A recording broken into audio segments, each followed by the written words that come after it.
तो बस एक छोटा सा सवाल है आप लोगों से। Am I beautiful? But unfortunately ना, इस चीज का कोई सर्टिफिकेट नहीं है मेरे पास, तो मैं ये प्रूव नहीं कर पाती लोगों को।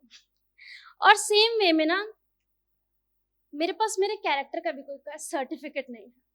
आई think all the females here will connect to me कि छोटी छोटी बातों पे ना आपको ये प्रूफ करना पड़ता है कि भाई मैं ऐसी नहीं हूं। तो बस उस पे लिखा था कि अगर अपनी मंजिल खुद चुनना चरित्रहीनता है, अगर अपनी मंजिल खुद चुनना चरित्रहीनता है, तो हाँ, मैं चरित्रहीन हूं। अगर अपनी आंखों में बसे सपनों को सच करना, अपनी कलम से अपनी कहानी खुद लिखना चरित्रहीनता है, तो हाँ, मैं चरित्रहीन हूं। अगर अपनी राह बुनना, अपनी आवाज बुलंद करना बदतमीजी है, तो हाँ, मैं बदतमीज हूं। मैंने सीखा है खुद का वजूद खुद तराशना, पत्थर से मूरत को संवारना। अगर आईने में खुद को देखकर मुस्कुराना बेपरवाही है, तो हाँ, मैं बेपरवाह हूं। अगर मेरे हक की बात करूं जो मैं, अगर मेरे हक की बात करूं जो मैं, तो लोग कहते हैं जुबान बहुत चलती है। अरे जो पिंजरे को तोड़ने की हिम्मत ना रखे, वही तो दूसरों की आजादी से जलते हैं। तुमने तय किए थे दायरे मेरे, तुमने तय किए थे दायरे मैंने उन लकीरों को कब का मिटा दिया। अपनी मर्जी के रंग से मैंने अपना आसमान खुद सजा लिया। अपना आसमान अगर खुद सजाना बदकिरदारी है, तो हाँ, मैं बदकिरदार हूँ।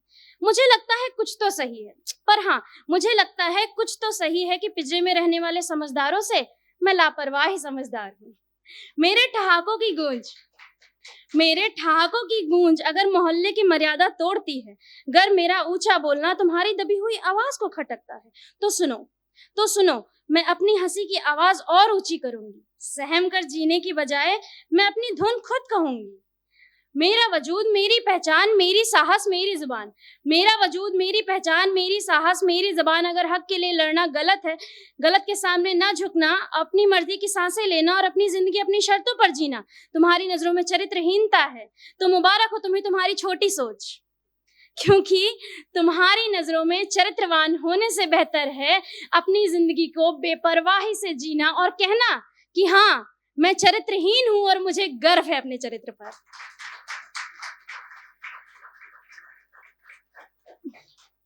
तो मैं ना कृष्ण प्रेयसी हूँ। तो जब भी कुछ होता था ना, सही गलत, तो मैं बस उनसे ये कह देती थी कि अगर ये आपने चाहा, अगर ये आपकी मर्जी है तो ठीक है। पर वही होता है ना कि कभी कभी मन में एक ठीस रह जाती है कि भगवान ये तो नहीं होना था।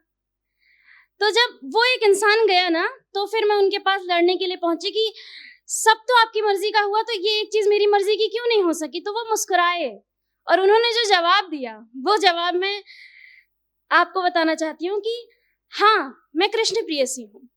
हाँ, मैं कृष्ण प्रेयसी हूँ। इस दुनिया के रीति रिवाजों से अलग अपने कृष्ण की धुन में लीन हूँ।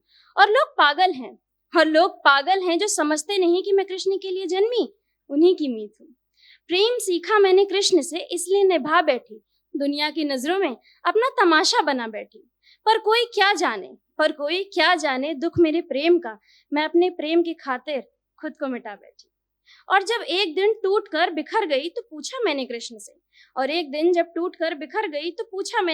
से, कि तुम तो विरह की पीड़ा जानते थे ना, तो तुमने मेरा प्रेम पूरा क्यों नहीं किया। वो मुस्कुरा कर बोले कि तू मेरी सखी है, तुझे कैसे दुनिया का छलावा छलने देता, कैसे मैं तुझे किसी गलत के साथ चलने देता। और अंतिम परिणाम जानते हुए भी मैं कैसे तुझे उससे मिलने देता। दुनिया के रिवाज नहीं है तेरे लिए, मैं कैसे तुझे इन दायरों में पलने देता। और तू तो मेरे हुक्म का इक्का है, मैं तुझे कैसे पहली बार में फिसलने देता। और पूरा समुंदर बचा रखा है मैंने तेरे लिए, मैं कैसे तुझे मुट्ठी भर पानी में पलने देता।